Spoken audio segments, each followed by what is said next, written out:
Hello,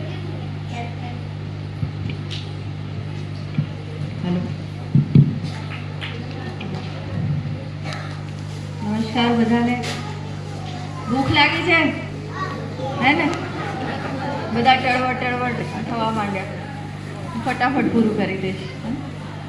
આજના કન્યા કેળવણી મહોત્સવ અને શાળા પ્રવેશોત્સવમાં મારી સાથે ઉપસ્થિત જિલ્લાના નાયબ પશુપાલક નિયામક શ્રી, ગામના સરપંચ શ્રી, બીઆરસી કોઓર્ડિનેટર શ્રી, મંચ પર ઉપસ્થિત તમામ પદાધિકારીશ્રીઓ, ગામના આગેવાનો, માતાઓ, આચાર્યશ્રી, શિક્ષકો તેમજ નાના નાના ભૂલકાઓ, કેટલા દિવસથી સ્કૂલ ચાલુ થઈ છે? આજે પહેલો દિવસ છે ના? આજના પ્રસંગે હું પહેલાં તો ખૂબ જ આનંદની લાગણી અનુભવું છું કે જે નાના નાના બાળકોએ બાલવાટિકામાં પ્રવેશ લીધો છે, આંગણવાડીમાં પ્રવેશ લીધો છે, એમના એકદમ જે માસુમિયત છે, એમના જે ભોળા ચહેરાઓ છે અને એમની જે ખુશી છે એ જોઈને જ કોઈ પણ માણસને આનંદની લાગણી અનુભવાય। તો જે મોટા બાળકો છે, તમારી એ જવાબદારી છે કે એ લોકો હવે શાળાએ રોજ આવે, એમને એમના ઘરની યાદ ન આવે। તમે પણ ક્યારેક પહેલા ધોરણમાં આવ્યા હશો, તો તમને જે રીતે વાતાવરણ મળ્યું એ વાતાવરણ એ બાળકોને પણ મળે એ તમે સુનિશ્ચિત કરજો। જે પણ બાળકોએ પ્રવેશ લીધો છે અને જે સ્કૂલમાં ભણી રહ્યા છે, અને ગામના લોકોને એક વિનંતી છે કે આપણે આપણા બાળકને રોજ સ્કૂલે મોકલીએ। બીજું બધું જ સ્કૂલના શિક્ષકો અને આચાર્યશ્રી જોઈ લેશે। સ્કૂલમાં મધ્યાહન ભોજન મારફતે જમવાની પણ વ્યવસ્થા હોય છે, એટલે બાળકનો જે શૈક્ષણિક વિકાસ છે એ સાથે એનો શારીરિક અને માનસિક વિકાસ પણ પોષણયુક્ત આહારથી થાય એ સુનિશ્ચિત કરવામાં આવે છે। એના માટે ખૂબ જરૂરી છે કે આપણું બાળક શાળાએ આવે।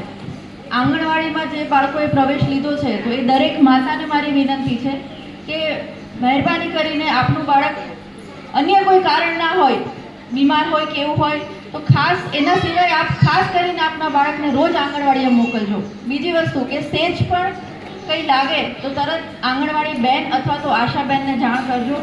બાળકનો આ જે સમયગાળો છે એ એમના વિકાસ માટે ખૂબ જ મહત્ત્વનો સમયગાળો છે। ઘણી વખત સમયની વ્યસ્તતાને લીધે આપણે ધ્યાન નથી આપી શકતા, પણ જો એ લોકો આંગણવાડીમાં આવશે તો ત્યાં એમનો સર્વાંગી વિકાસ થશે અને એમને પોષણયુક્ત આહાર ને એ બધું પણ મળશે। તો આપ સૌને ખાસ વિનંતી છે કે આપ આપના બાળકને અને આપની આજુબાજુમાં કોઈ પણ બાળક હોય એટલીસ્ટ પોતાની જવાબદારી સમજીને એમને મોકલજો। બીજું બધું જ જોવાઈ જશે। બીજી બધી જ એમની સારવાર કરવાની છે, એમની દેખરેખ રાખવાની છે, તમામ બાબતોમાં એ શિક્ષકો અને આંગણવાડીની બહેનો રાખશે।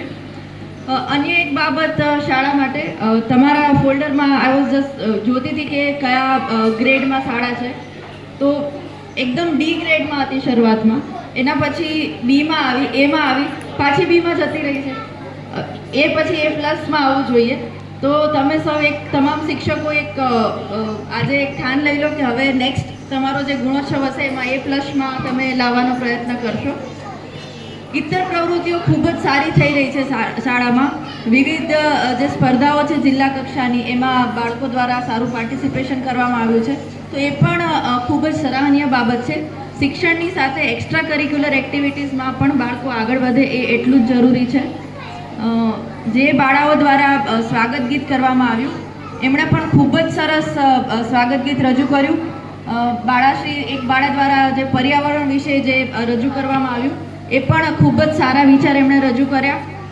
It tax lot of guts કે અહીંયા આવીને બોલવું, અને એક બાળક તરીકે આટલું સારું જે વક્તવ્ય આપ્યું એના માટે હું ખૂબ ખૂબ અભિનંદન પાઠવું છું। અને આ સાથે જ બાળકોને ભૂખ લાગી છે અને આપણે એસએમસીની મીટિંગ પણ કરવાની છે, તો આટલું કહીને વિરમું છું। તમારી શાળાના તમામ બાળકો, ગામના બાળકો અને જે પણ આજુબાજુના બાળકો પણ અહીંયા ભણવા આવી રહ્યા છે, આપ સૌ આપના જીવનમાં ખૂબ જ આગળ વધો એવી ભગવાનને પ્રાર્થના અને ખૂબ ખૂબ શુભેચ્છાઓ। ધન્યવાદ। જય હિન્દ।